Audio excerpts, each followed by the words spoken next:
ఇస్తారు కదా.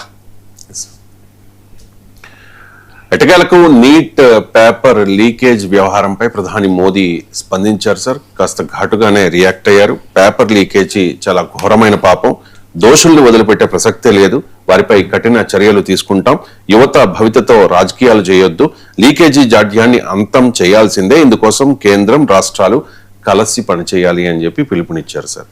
అంటే ఇప్పుడు నీట్ ఎగ్జామ్ ఎవరిది?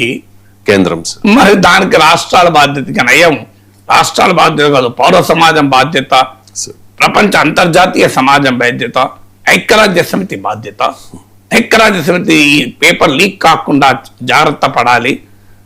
పర్యావరణకారుల బాధ్యత, హక్కుల ఉద్యమాలు నడిపేవారి బాధ్యత, సంఘ సంస్కర్తల బాధ్యత, సర్వసంఘ పరిత్యాగుల బాధ్యత అల్లే. నాకు అర్థం కాదు, నీట్ ఎగ్జామ్ కేంద్ర ప్రభుత్వ ఎగ్జాము, దాని బాధ్యత జాతీయ బాధ్యత అంటే నా బాధ్యత ఉండదు, నాకు సంబంధం లేదు. ఒకవేళ నీట్ ఎగ్జామ్ సమర్థవంతంగా నిర్వహిస్తే అది జాతీయ రాష్ట్ర ప్రభుత్వాల సహకారంతో నిర్వహించిన ఇస్తారా మీరు క్రెడిట్? అది మాత్రం కేంద్ర ప్రభుత్వమే తీసుకుంటుంది, అది మాత్రం నరేంద్ర మోడీ తీసుకుంటాడు, ఇంకెవరికి ఇవ్వరు. ఇది మాత్రం జాతీయ బాధ్యత. ఇంత ఓపెన్ గా మా బాధ్యత కాదు అని చెప్పడమే కదా. అంటే we are not ready to take responsibility. It is nation response. Nation అంటే ఎవరు? నేషన్ అంటే కేంద్ర ప్రభుత్వమే కాదు, రాష్ట్ర ప్రభుత్వం, కేంద్ర ప్రభుత్వం, మీరు, నేను, మీడియా, సంఘ సంస్కర్తలు, పర్యావరణ ఉద్యమకారులు, సర్వసంఘ పరిత్యాగులు అందరూ నేషనే కదా. మనంతా నేషన్ కాదా?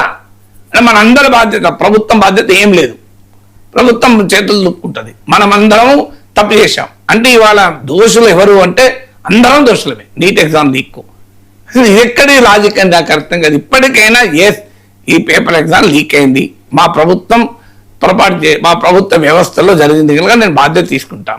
ఎవరు కూడా నీట్ ఎగ్జామ్ను ఏదో మోడీ లీక్ చేశారు, ధర్మేంద్ర ప్రధాన్ లీక్ చేశారు, భారతీయ జనతా పార్టీ కుట్ర చేసిందని ఎవరు అనడం లేదు కదా. అది అంత కూడా అన్యాయం కదా.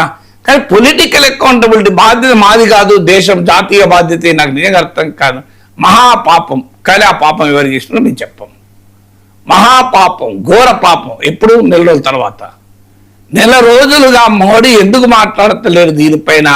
మోడీ మౌనం ఎందుకు అని అడుగుతుంటే నెల రోజుల తర్వాత మహాపాపం, ఘోర పాపం అంటే ఇన్ని రోజుల నుంచి ఆ పాపం గురించి ఎందుకు మాట్లాడలేదు? ఇప్పుడు మణిపూర్ విషయంలో అలాగే, ట్రంప్ విషయంలో అలాగే, ఆపరేషన్ సింధు నేనే ఆపిన అంటే అలాగే, అమెరికాతో ఒప్పందం అన్నా అలాగే, రష్యా చమురుపైన మాట్లాడము, ఆఖరికి భారతదేశం చచ్చిపోయిన ఆర్థిక వ్యవస్థ అన్న మాట్లాడము.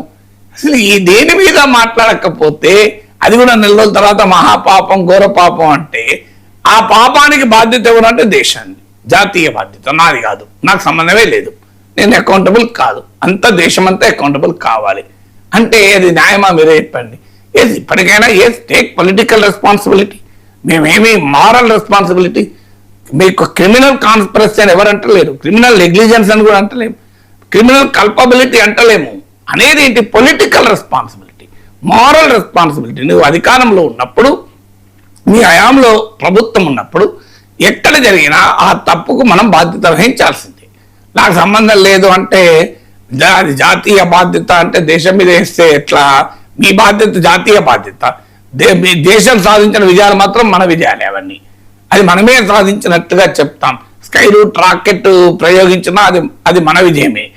అది ఆ స్కై రూట్ విజయంతో పాటు మన విజయం. కానీ ఇది మాత్రం దేశాన్ని, జాతీయ బాధ్యత అంటే ఏంటిది? Thank you so much sir. ఈ అంశానికి సంబంధించి చాలా డీటెయిల్డ్గా, ఇన్ డెప్త్గా విశ్లేషణ అందించినందుకు. ఇది ఇవాల్టి నమస్తే నాగేష్.